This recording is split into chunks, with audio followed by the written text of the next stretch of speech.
So this is my review of the Suica cards from my trip recently where we went to Japan. So for my reviews, I'm trying to come up with a format that seems work best. So at the beginning of my videos, I'm going to start with a 5-second or a 10-second spec review.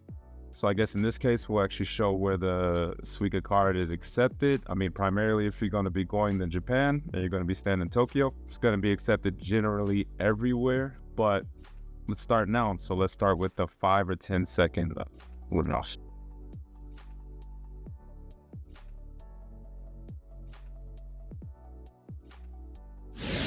Here is the Suica card. And I actually got one with my name on it. So if you're traveling to Japan, you're going to be staying in Tokyo, pretty much going anywhere outside of that where they accept cards. It technically is an IC card. You could use the Suica card anywhere you go.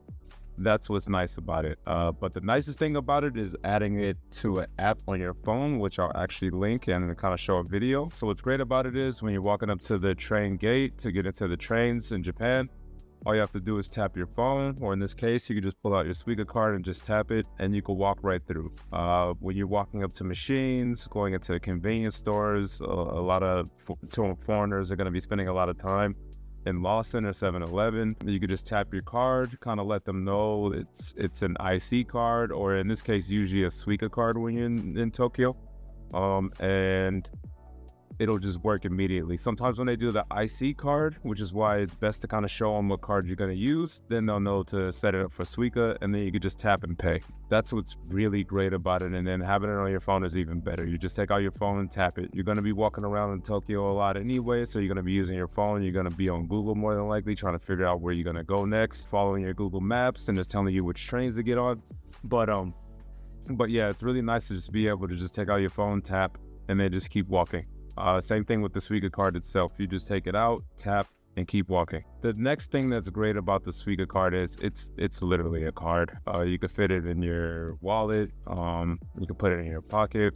It's a hard plastic card. It's easy to use, and then it's kind of cool that they actually can engrave your name on it, which I don't know if they're going to be doing that much longer due to the fact that there's a computer chip or a silicon chip shortage. But you know, if you go anytime soon, you should be able to get a card. It usually costs about 2,000 yen to get them charged, depending on where you get it. It should have been about $20 in the past, but right about now I think that's somewhere around maybe 13. So yeah, you get it charged and you get your 2,000 yen, and then you could just start walking around and paying. The cool thing is you walk in through your first gate, tap it, and then it primes it. Take your train, go wherever you need to go. Instead of you needing to stop and actually buy your ticket, which some people may be used to, you buy your ticket and then you put it in, and then sometimes you can lose your ticket and then you have to pay twice, right? You'll actually have to pay the fare for where you came to where you are.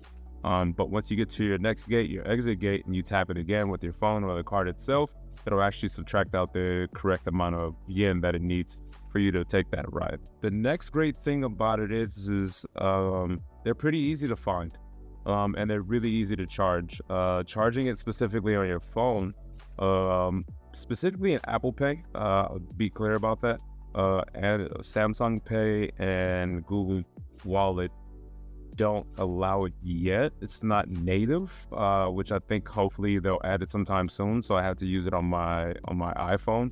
But on your iPhone, it works seamlessly. Once you actually upload it to your iPhone, your Suica card itself actually gets cut off, and it no longer actually works anymore. But charging on your phone is literally just easy as adding money to your cards on your Apple Wallet. So yeah, so on your Apple Wallet, yeah, you could just add money. You could add it, I think they have a limit. Like, I think the card itself had a limit of 5,000 yen. So you could add anything up to 5,000 yen. Weird numbers and everything, but which is kind of the same when you're charging the card itself. You charge the card by walking up to a machine. You lay it down into a port where it actually makes contact with it, and then it actually asks you to add money to the machine. And of course, you're going to be adding yen. You're not going to be adding US dollars. We did try to see if there's a way if we could use US dollars directly, but it's probably not recommended. It's just best to either you get a bunch of cash, and then you actually just add the money directly to the card. Cash meaning yen directly to the card at a charge machine, or you just add it to your Apple or your iPhone. So the not so great part is, and I got this from a coworker and a friend,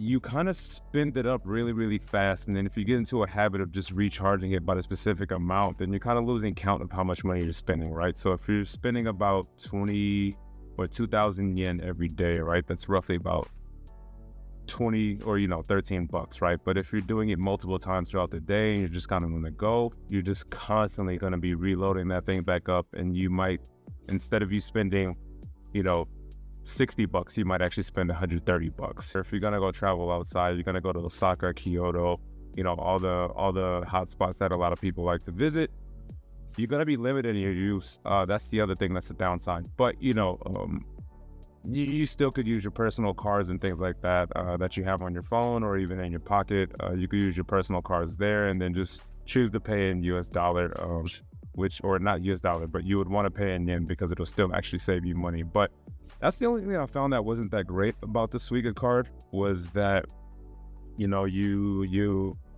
it didn't work too great outside of Tokyo. I think everyone should get one when you go there and just have fun with it. And, but I would load it up on your phone just so you keep a better eye on how much money you're spending. And then also at the same time, like when you're transferring money in, you'll be able to kind of get a good idea of how much money is going out at the same time. But that's kind of it. That's my review of the Suica card, and I hope you guys enjoyed the review and look forward for more.